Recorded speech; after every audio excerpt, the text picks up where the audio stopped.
உங்களுக்கு என்னுடைய அன்பின் வணக்கம். ஐ ஆம் அந்தோணிராஜ். அதாவது தமிழிசை செல்விங்கிற ஒரு கவர்னராக இருந்தாங்க 2 முறை.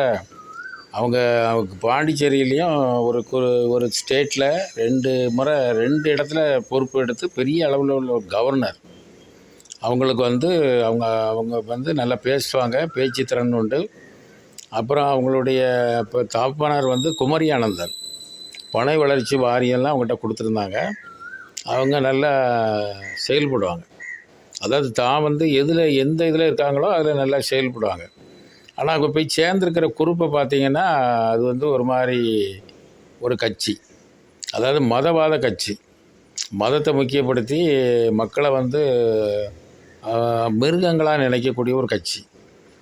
அந்த கட்சியில் போய் அவங்க சேர்ந்ததுனால அன்னைக்கு அவங்க இப்போ தேர்தலில் நின்னாங்க. அவங்க 2 கவர்னர் போஸ்டெல்லாம் விட்டுட்டு நின்னாங்க. இப்போ தோல்வியும் அடைஞ்சாங்க.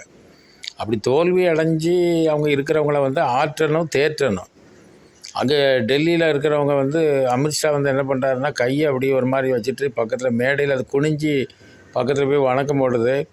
அவங்கள ரொம்ப ஒரு மாதிரி எல்லாரும் முன்னிலையிலையும் வச்சு கையை ஒரு மாதிரி ஆட்டி அவங்கள கோபப்படுத்துகிறாங்க, அதாவது கண்டிக்காங்க. அண்ணாமலை அவரும் கூவிக்கிட்டே இருந்தார். கடைசியில் ஓயாமல் பேசி என்ன பேசுகிறோம் எது பேசுகிறோன்னு தெரியாமல் டிஸார்டர் ஆகி அவருடைய வார்த்தையும் நிறைய பேரை அவரும் சொன்னார், எல்லோரும் எழுதி வச்சுக்கோங்க, நான் உங்களுக்கு நான் திமுக வராது தமிழ்நாட்டில் அப்படின்னு சொல்லி ரொம்ப பேசினார். கடைசியில் பார்த்தா ரொம்ப தோல்வி. அதனால் 2 பேருமே தமிழ்நாட்டில் தோற்றுட்டாங்க. பார்த்தா கடைசியில் தாமரை மலரலை, தாமரை மலர்ந்துட்டு கை 2யும் அப்படி பின்னால் தூக்கி அப்படி பொத்துன்னு விழுந்து மலர்ந்துட்டு. தமிழ்நாட்டில் தாமரை மலராது. ஏன்னா இங்கே இருக்கிறவங்கெல்லாம் படித்தவங்க, கிறிஸ்தவங்க, அப்புறம் நல்ல பண்புள்ளவங்கள்லாம் நிறைய பேர். தமிழ்நாடுன்னா அது ஒரு தனி நாடு தான். தனி நாடுனாலும் பார்ப்புள்ளே நல்ல நாடு தமிழ்நாடு. தமிழன் என்று சொல்லடா தலை நிமிர்ந்து நெல்லடா அப்படின்னு சொல்லப்பட்டது. அப்போ தமிழன்னா அவனுக்கு ஒரு மதிப்பு இருக்குது. அந்த ஸ்டேட்டஸ் தமிழிசை செல்விக்கு கொடுக்கப்பட்டிருந்தது. அவங்கள அமித்ஷா ஒரு சின்ன பிள்ளையை மிரட்டுற மாதிரி மிரட்டுறாரு. அவ்வளோ பெரிய கூட்டத்தில் வச்சு மிரட்டுனா அது சோசியல் மீடியாவில் வந்துடும், எல்லாரும் பரவும். அப்போ அவங்கள நமக்கு அனுதாபம் வருது. ஏன் இப்படி அவங்க இருக்கிற ஸ்டேட்டஸுக்கு இவங்ககிட்டலாம் போய் கேவலப்படலாமா அப்படின்னு சொல்லி நமக்கு ரொம்ப ஒரு வருத்தம். அதனால் அவங்க என்ன பண்ணணும், இவங்ககிட்ட போய் இருக்கக்கூடாது. ஆமாம், முன்னாள் கவர்னர் இப்போ அவங்க ஒரு ஸ்டேட்டஸாக வச்சு குமரி ஆனந்தன் மாதிரி என்ன பண்ணணும், அவரை மாதிரி இருந்துக்கிட்டு நல்ல ஒரு தமிழ்நாடு அரசோட, அதாவது இந்த தமிழ்நாட்டு மக்களுக்காக உழைக்கணும், பிஜேபிக்காக உழைக்கக்கூடாது. அதனால் கிடைச்சிருந்தா தோல்வி தான். அண்ணாமலை எஸ்பி வேலை பார்த்துக்கிட்டு இருந்தார். அங்கே போலீஸு, ஸ்ட்ரைக்கிங் ஃபோர்ஸு எல்லாருமே சேர்ந்து சல்யூட் அடித்து அந்த யூனிஃபார்ம் போட்டால் எவ்வளோ மரியாதையாக இருக்கும். அப்புறம் ஆடு வளர்த்தார். அண்ணாமலை பிஜேபியில் சேர்ந்து என்னத்தமோ பண்ணி பார்த்தார். ஒன்றும் தமிழ்நாட்டில் நடக்கலை. ஓயாமல் பேசுகிறது வைக்கிறது மாதிரி இருந்தார். ஓயாமல் பேசுகிறவங்களுக்கு ஒரு சரியான பாயிண்ட் இல்லாமல் போயிடும். கடைசியில் வளவளா குளவளான்னு ஆயிரும். கடைசியில் அவர் அப்படி பேசி அவரும் இது பண்ணார். அவரையும் ஆற்றவும் தேற்றவும் மேலிடத்துல யாரும் இல்லை. அது மாதிரி தமிழிசை செல்வியையும் ஆற்றவும் தேற்றவும் யாரும் இல்லை. தமிழ்நாட்டில் உங்கள் பாய்ச்சா பலிக்காது. ஏன்னா மதவாத கட்சிகளுக்கு இங்கே தமிழ்நாட்டில் இடம் இல்லை. தமிழன் என்று ஒரு இனம் உண்டு, அதற்கு தனி சிறப்பு உண்டு. அதனால் தமிழிசை செல்வி அம்மாவுக்கு அவங்க மை சிஸ்டர், என்னுடைய சகோதரியாக நினச்சி சொல்கிறேன். நீங்கள் என்ன பண்ணணும், இப்படிப்பட்ட ஆட்கள் கேவலப்படுத்துறது, 4 தெருவில் வச்சு கேவலப்படுத்துறது, ஒரு கூட்டத்தில் வச்சு கேவலப்படுத்துகிற ஆள்கிட்ட போய் இருக்காமல் தனி சுதந்திரமாக தமிழ்நாட்டு மக்களுக்காக உழைங்க, தமிழ்நாட்டு மக்களுக்காக உழைங்க. அதில் நடுநிலையாளர் இருந்து எந்த கட்சியிலையும் சேர வேண்டாம்.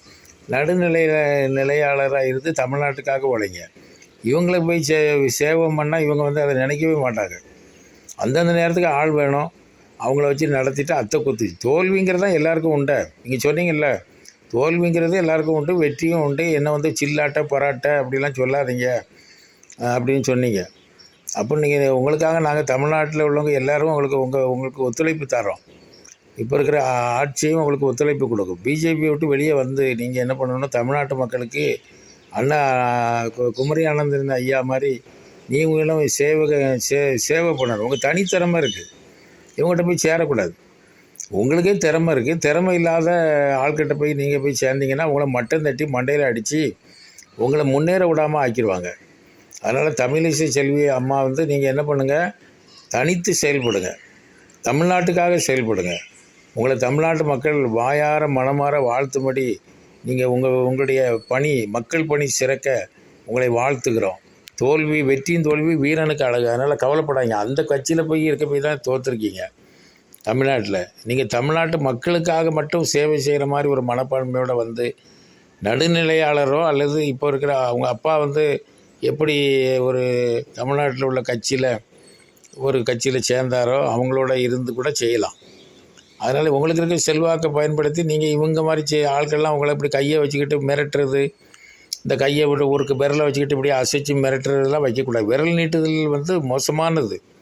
ஒரு சின்ன பிள்ளையை கண்டிக்கிற மாதிரி, ஒரு குழந்தை எல்கேஜி பிள்ளைய இது பண்ணுற மாதிரி உங்களை இது பண்ணுறாங்க. அதனால் எங்களுக்கு தமிழ்நாட்டு மக்களுக்கு இது பெரிய அவமானமாக இருக்குது, வெக்கமாக இருக்குது. அதனால் நீங்கள் திரும்ப சுதாரித்து தன்னிச்சையாக செயல்படுங்க. உங்களுக்கு இறைவனுடைய ஆசீர்வாதம் உண்டு. உங்கள் அப்பா மாதிரி நீங்களும், குமரி ஆனந்தன் ஐயா மாதிரி நீங்களும், உங்களுக்கு நல்ல ஒரு மரியாதை இருக்குது தமிழ்நாட்டில். தமிழ்நாட்டு மக்களை வச்சே நீங்கள் மேன்மை அடைங்க. இறைவன் தாமே உங்களுக்கு அப்படிப்பட்ட கிருபைகளை, இரக்கத்தையும் கிருபையும் தந்து ஆசீர்வதிப்பாராக. ஆமென்.